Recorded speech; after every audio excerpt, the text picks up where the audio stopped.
আসসালামু আলাইকুম। এই পৃথিবীর মায়াজাল ছেড়ে সকলকে চলে যেতে হবে, কিন্তু সকলেই জানে যে আমরা সকলেই চলে যাব। কিন্তু তারপরে ওই পৃথিবী নামক জায়গাটা সাজানোর জন্য মানুষ প্রচুর পরিমাণে চেষ্টা করে যাচ্ছে। কারণ গন্তব্যে পৌঁছানোর জন্য মানুষ অধীর আগ্রহে রওনা দেয় যে আমি গন্তব্যে পৌঁছাবো। কিন্তু ক্রমে ক্রমে এই বরফের মতো আমার জীবনায়ুটা কমে যাচ্ছে। একটা সাধারণ বরফ যদি ঝুলন্ত অবস্থায় রাখা হয় বা একটা টেবিলের মধ্যে রাখা হয়, দিন শেষে সময় শেষ হলে দেখা যায় যে বরফটা গলে আস্তে আস্তে শেষ হয়ে গেছে। ঠিক সেই রকম আমার জীবনায়ুটাও সেরকম, নির্ধারিত করা বরফের মতো।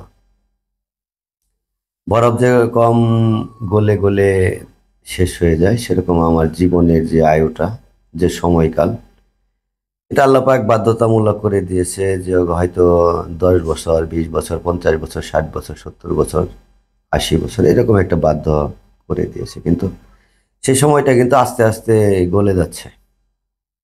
গলতে গলতে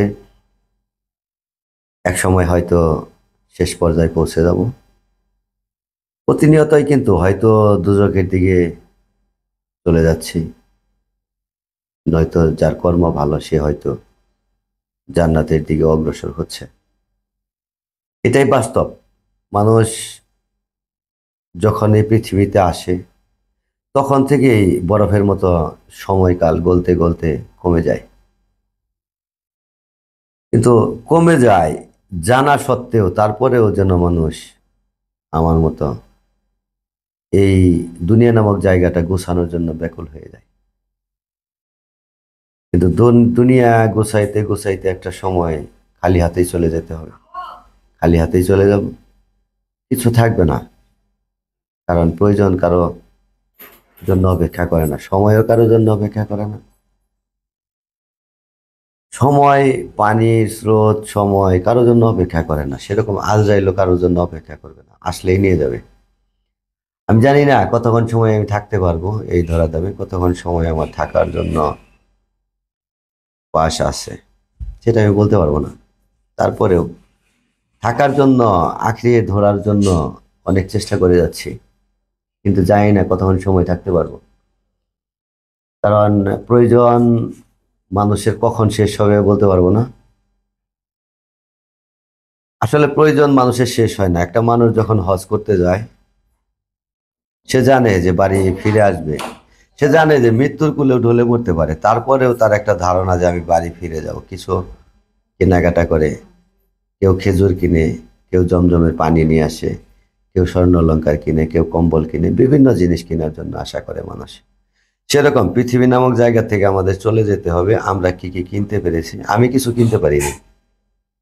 যারা কিনতে পেরেছেন তারা হয়তো জান্নাতের দিকে অগ্রসর হচ্ছেন। বরফের মতো সময় গলে গলে, বরফ যেরকম গলে যায় সেরকম জীবনায়ুটা গলে যাচ্ছে।